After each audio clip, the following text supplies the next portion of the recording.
তো নমস্কার সকল দর্শক বন্ধুকে আরও একটা নতুন ভিডিওতে। এখানে আমি বিশেষ কিছু ভেবে রাখিনি এই ভিডিওটা বানানোর সময়, কারণ আমার এই ভিডিওতে কিছু প্রশ্ন করার আছে কিছু মানুষের কাছে।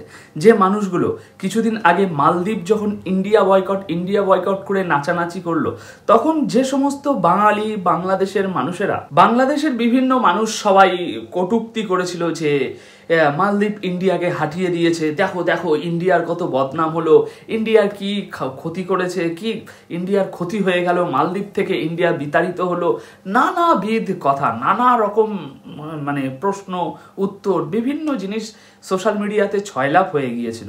কিন্তু আজকে আমি সেই মানুষগুলোর কাছে প্রশ্ন করতে চাই, যে মালদ্বীপ ইন্ডিয়াকে বয়কট করার কারণে আপনারা আনন্দ করছিলেন, এই আপনাদের কাছে আজকে আমার প্রশ্ন, আজ যখন সেই মালদ্বীপের প্রেসিডেন্ট মোহাম্মদ মুইজু ইন্ডিয়ার কাছে সুসুর করে ল্যাজ গুটিয়ে ইন্ডিয়ার থেকে যে $400 মিলিয়ন নিয়েছে সেটা যাতে মাফ করে দেয় ইন্ডিয়া, সেই যে ডেট, সেই ডেটটা যাতে খুব ধীরে ধীরে দিতে হয়, এক্ষুনি যাতে আমাদের পরিশোধ না করতে হয়, তার জন্য কেন আজ মুইজুর গলা আস্তে আস্তে শুকিয়ে গেল, ছোট হয়ে গেল আওয়াজটা?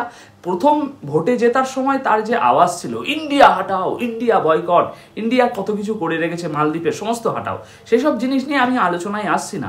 যে ইন্ডিয়া মালদ্বীপে ঠিক কাজ করছিল না ভুল কাজ করছিল, এ প্রশ্নে আমি আসছি না। আমার প্রশ্ন এতটুকুই, যে মালদ্বীপের প্রেসিডেন্ট মুইজু ইন্ডিয়া হাটাও এই ক্যাম্পেইন চালিয়ে ভোটে জিতলো, সেই Muizzu India boycott, India out, মানে ইন্ডিয়াকে তো টোটালি আউট, তাই না? তো তিনি 50-60 জন মতো ইন্ডিয়ান সোলজার মালদ্বীপে ছিল, তাদেরকে পার্মানেন্ট হটিয়ে দিয়েছে, এখন অনেক রকম কিছু করেছে। তাহলে ইন্ডিয়া যখন আমাদের এত বড় ক্ষতি করেছে আমার দেশে, ইন্ডিয়াকে যখন আমার দেশ থেকে আমি আউট করে দিচ্ছি, তাহলে আজকে কেন ইন্ডিয়ার টাকা আমি আমার কাছে রেখে দেব? সব থেকে বড় প্রশ্ন। সঙ্গে সঙ্গে দিয়ে দেওয়া উচিত যে ভাই তোমার সাথে আমার কোনো বন্ধুত্ব নেই, নাও তোমার সাথে আমার কি লেনদেন আছে, পাওনা দাওনা আছে, নাও হাঁটো, তুমি আমাদের দেশ থেকে চলে যাও, এটাই তো হওয়া উচিত, তাই না? কিন্তু আজকে কেন মুইজু এটা বলছে যে ইন্ডিয়া তুমি $400 বিলিয়ন আমার কাছে, $400 মিলিয়ন আমার কাছে পাও, এটা আমি এক্ষুনি দিতে পারছি না, ধীরে ধীরে দেব, বা এই যে সাহায্য এটাকে ক্ষমা করে দাও, এটা মাফ করে দাও, এরকম কথা কেন আসছে? প্লাস সেই জায়গায় মুইজু এটা কেন বলছে যে ইন্ডিয়া আমাদের ক্লোজ অ্যালাই? নিউজ চারিদিকে চলছে, সে তো আপনারা দেখতেই পাচ্ছেন। যদি কারোর ডাউট থাকে আমি যে কথাগুলো বলছি, এই কথাগুলোতে কোনো রকম বিন্দুমাত্র সন্দেহ যদি কারোর থেকে থাকে, তাহলে এখানে যে টাইটেলটা দেখতে পাচ্ছেন, এই টাইটেলটা আপনি নিজে হাতে একবার গুগলে গিয়ে সার্চ করুন। টাইমস অফ ইন্ডিয়া, বিভিন্ন বড় বড় পত্রিকার খবর ছেপেছে এই বিষয়টাকে নিয়ে। এই টাইটেলটা আপনারা গুগলে গিয়ে সার্চ করুন, নিজের চোখে নিজে পড়ুন যে মালদ্বীপের মুইজু এখন ইন্ডিয়াকে নিয়ে কি বলতে চাইছে। প্রথমে ইন্ডিয়া আউট ক্যাম্পেইন করে ভোটে জিতলো, আর সেই সাথে সাথে প্রচুর বাংলাদেশের মানুষ ভীষণ আনন্দ উৎসব করলেও যে ইন্ডিয়াকে হাঁটিয়ে দিয়েছে মালদ্বীপের থেকে। তাহলে তাদের কাছে আমার প্রশ্ন, এখন মুইজু পর্যন্ত তো আমার ভিডিওটা পৌঁছবে না, তো আমার ভিডিওটা আপনাদের কাছে পৌঁছবে। তো আপনাদের কাছে প্রশ্ন, যারা একসময় উৎসব করেছিলেন ইন্ডিয়া আউট করা, মালদ্বীপ ইন্ডিয়া আউট করাতে যারা আপনারা উৎসব করেছিলেন, মনে আনন্দ করেছিলেন, তো খারাপ ভাববেন না, তাদের কাছে আমার ছোট্ট একটা প্রশ্ন যে ভাইজান, দাদা ভাই, আপনাদের সকলকে বলছি, আপনাদের সেই উৎসব আজ কি করবেন? আজ যদি মালদ্বীপ মুইজু ইন্ডিয়াকে নিয়ে আরও একটা কোনো স্ট্রং স্টেটমেন্ট দিত, তাহলে তো আপনারা ভীষণ আনন্দ করতেন, ভীষণ আনন্দ পেতেন, তাই না? যে দেখো দেখো মালদ্বীপের মতো ছোট্ট পিচ্ছি একটা দেশ ইন্ডিয়াকে এই বলেছে, ইন্ডিয়াকে এই করে দিয়েছে, সঙ্গে সঙ্গে সেই নিয়ে তো আনন্দ করতেন, বিভিন্ন কমেন্ট পাস করতেন, তাই না? তাহলে আজকে আপনার কমেন্ট কি হবে যে মালদ্বীপ কেন ইন্ডিয়ার কাছে নত হচ্ছে, যে $400 মিলিয়ন আমরা এক্ষুনি দিতে পারছি না, ধীরে ধীরে দেব, বা ওটাকে মাফ করে দেওয়ার মতো কথা মুইজু কেন বলছে? মুইজু কেন বলছে যে আমরা এখনো ইন্ডিয়া আমাদের সাথে ভালো একটা রিলেশন পার্টনার, ভালো অ্যালাই?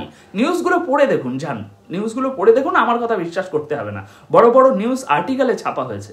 মালদ্বীপ কেন বলছে যে ইন্ডিয়া আমাদের একজন ভালো অ্যালাই? কারণ যে কাজটা করার জন্য ইন্ডিয়া আউট ক্যাম্পেইন চালানো হয়ে গিয়েছিল, সেই কাজটা হয়ে গিয়েছে, কিন্তু আসলেই সেই কাজটা যে একটা খতরনাক ভুল ছিল, সেটা তো মানুষের চোখে ভুল ভাবিয়ে, মানুষের চোখে ভুল মানে ছবি দেখিয়ে সেই কাজটা সফল করা হয়ে গিয়েছে। সুতরাং এখন ধীরে ধীরে তো ব্যাকফ্রন্টে ফিরে আসতে হবে, তাই না? কারণ ইন্ডিয়াকে আউট করা মালদ্বীপে এটা তো মানে সত্যি ভীষণ লাভজনক কিছু কাজ না, বা ভীষণ সঠিক কোনো কাজ না, তাই না? মালদ্বীপের ক্ষেত্রে সেটা আপনিও জানেন, আমিও জানি। যদি আমাদের মস্তিষ্ক থেকে ওই যে ওই জিনিসটা, কোন জিনিসটা না, ওই জিনিসটা যদি সরিয়ে ভাবি, তাহলে বোঝা যাবে যে না, এটা সঠিক সিদ্ধান্ত না। তো কেন এই কাজটা মালদ্বীপ করেছিল, সেই সিদ্ধান্ত, সেই উদ্দেশ্যটা সফল হয়ে গিয়েছে মালদ্বীপের। সেই জন্য মুইজুবাবুর এখন আস্তে আস্তে আওয়াজটা নরম হচ্ছে ইন্ডিয়ার প্রতি, যে ইন্ডিয়া আউট এখন আর চলছে না, এখন এই সমস্তগুলো চলছে। ধীরে ধীরে দেখুন আরো কি হয়। তো এখান থেকে একটা প্রেডিকশন যেটা বলতে পারি আমাদের পিনাকি দাদাকে নিয়ে, সেটা হচ্ছে পিনাকি দা এই যে ক্যাম্পেইনটা চালাচ্ছে ইন্ডিয়া আউট, ইন্ডিয়া বয়কট, এর পিছনেও অনেক গূঢ় রহস্য আছে, অনেক বড় খেলা আছে। আমি চাইলে পিনাকিদার প্রত্যেকটা ভিডিও ধরে ধরে আমি এক্সপোজ করে দিতে পারি যে সে কিরকমভাবে ভুল তথ্য দিয়ে, ইন্ডিয়ার নামে ভুল তথ্য দিয়ে, ভুয়ো তথ্য দিয়ে কিভাবে মানুষকে বোকা বানাচ্ছে, আর মানুষের মনে এই জিনিসটা কিভাবে আরো বেশি চরমে পৌঁছে দিচ্ছে। আর এইরকমভাবে ইন্ডিয়ার প্রতি একটা দিক মানুষের মনে চরমে পৌঁছে দেওয়া, এটা একদমই সঠিক কাজ না। হ্যাঁ, সেটা কেন করা হচ্ছে তার পিছনে কিছু কারণ দাঁড় করানো হচ্ছে, কিন্তু সেই কারণগুলো যদি সফল করতে হয় তাহলে এটা সঠিক পথ না, সঠিক পথ অন্য কিছু। কিন্তু সেই সঠিক পথটা দিয়ে আমাদের পিনাকিদার বিশেষ কোনো লাভ হবে না, ঠিক আছে? আর পিনাকিদা কেন এগুলো করছে, কি তার লাভ, এর পিছনে একটু আপনাদেরকে চশমাটা খুলতে হবে, চশমাটা খুলে বাস্তবটা দেখতে হবে। আমিও চাই বাংলাদেশ স্বাধীন হোক, বাংলাদেশ উন্নতি করুক, বাংলাদেশ অগ্রগতি করুক। আজ পাকিস্তানের থেকে বাংলাদেশ যেরকম এগিয়ে রয়েছে, সামনের দিনে যেন আরো এগিয়ে যায়, এটা আমি চাই। একজন ভালো মানুষ হিসাবে কেউ কারোর কোনোদিন ক্ষতি চায় না, তো আমিও চাই বাংলাদেশ উন্নতি করুক। কিন্তু এই উন্নতির নামে আপনাদের যুগে যুগে, বছরের পর বছর এই পিনাকির মতো নেতারা, এই মুইজুর মতো নেতারা আপনাদেরকে ব্যবহার করবে হিংসার জিনিস দিয়ে, ঠিক আছে? সততার বিষয়টা সাইডে থাকবে, হিংসাত্মক জিনিস দিয়ে আপনাদেরকে ম্যানুপুলেট করে যাবে, আর আপনারা ম্যানুপুলেট হয়ে আসবেন। আজ আমি প্রেডিকশন করে বলে দিচ্ছি, আমার ওই টেবিলের ওই ড্রয়ারটাতে এখনো সাইন করা কাগজ আছে, সেই কাগজটা এখনো বের করার সময় হয়নি। যে পিনাকিদা বলেছিল আমি সাইন করে রেখেছি, সেই কাগজটা বের করার সময় হয়নি, ঠিক বের করব। আর যেদিন বের করব সেদিন থেকে তার প্রত্যেকটা ভিডিও ধরে ধরে আমি এক্সপোজ করে দেব আপনাদের সামনে। তো আমি জানি এই ভিডিওর কমেন্ট বক্সেও অনেক গালাগালি আমি খাবো, কিন্তু তার ভয় পাই না আমি, কারণ যেটা সত্য সেটাই আমি আপনাদের সামনে তুলে ধরার চেষ্টা করেছি। একজন কন্টেন্ট ক্রিয়েটার হিসাবে একজন ভালো মানুষ তৈরি হওয়ার সফরে আমি কোনোদিন চাইবো না কোনো মানুষের ক্ষতি হোক, সেখানে তো একটা দেশ অনেক বড় ব্যাপার, তাই না? তো এই ভিডিওর মাধ্যমে না আমি মালদ্বীপ না বাংলাদেশের কোনো দেশকে ছোট করতে চেয়েছি, কোনো দেশের ক্ষতি চেয়েছি।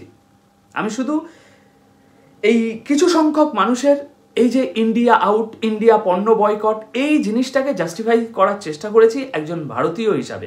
আমার প্রশ্ন এই ভিডিওতে দুটো প্রশ্ন। আপনারা যারা যারা ভিডিওটা দেখছেন তাদের কাছে আমার দুটো প্রশ্ন, যে মালদ্বীপ ইন্ডিয়া আউট ক্যাম্পেইন শুরু করেছিল ইন্ডিয়াকে তাড়াও নিয়ে, ইন্ডিয়া সেখানে কোনো গায়ের জোর দেখায়নি যে আমরা যাব না, কেন তার যেতে বলছো, এরকম কোনো কিছু হয়নি। মালদ্বীপ যেটা বলেছিল সেটা হয়ে গিয়েছে। তাহলে ইন্ডিয়া যখন আজ আউট হয়ে গিয়েছে, 60 থেকে 70 জন সৈনিক ছিল, তাই না? সেই 70 জন সৈনিক তো বাড়ি ফিরে এসছে, তাই না?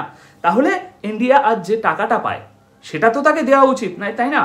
তার ইন্ডিয়াকে ছেড়ে চায়নাকে বন্ধু বানিয়েছে। ইন্ডিয়া এতদিন 70 জন মিলিটারি পার্সন মালদ্বীপে রেখেছিল, আর আজ চায়নার দুটো শিফট চলে এসছে, স্পাই শিফট মালদ্বীপে চলে এসছে।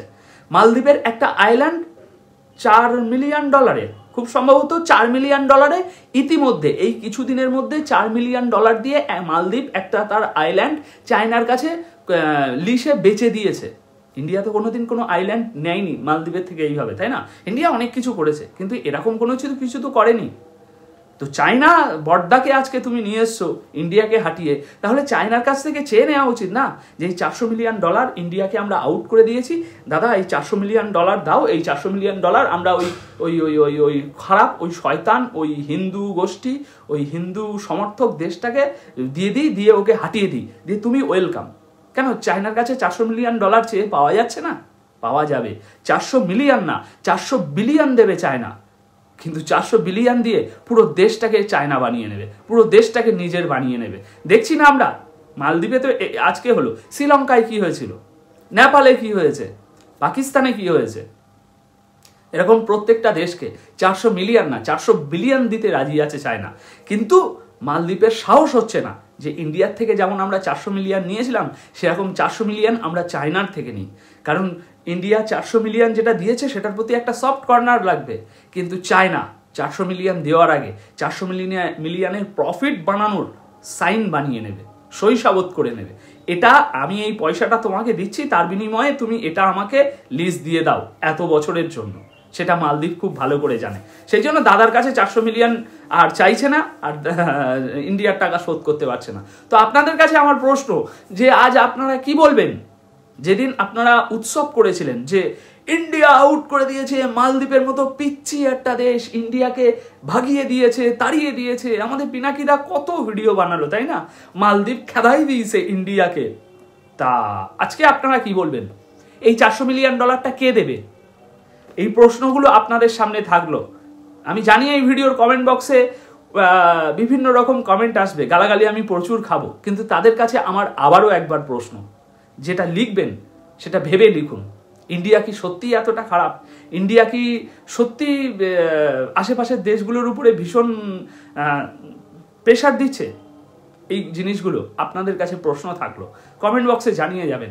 আমি অনুপ, দেখা হচ্ছে পরবর্তী আরও একটি এপিসোডে নতুন কিছু তথ্যের সাথে।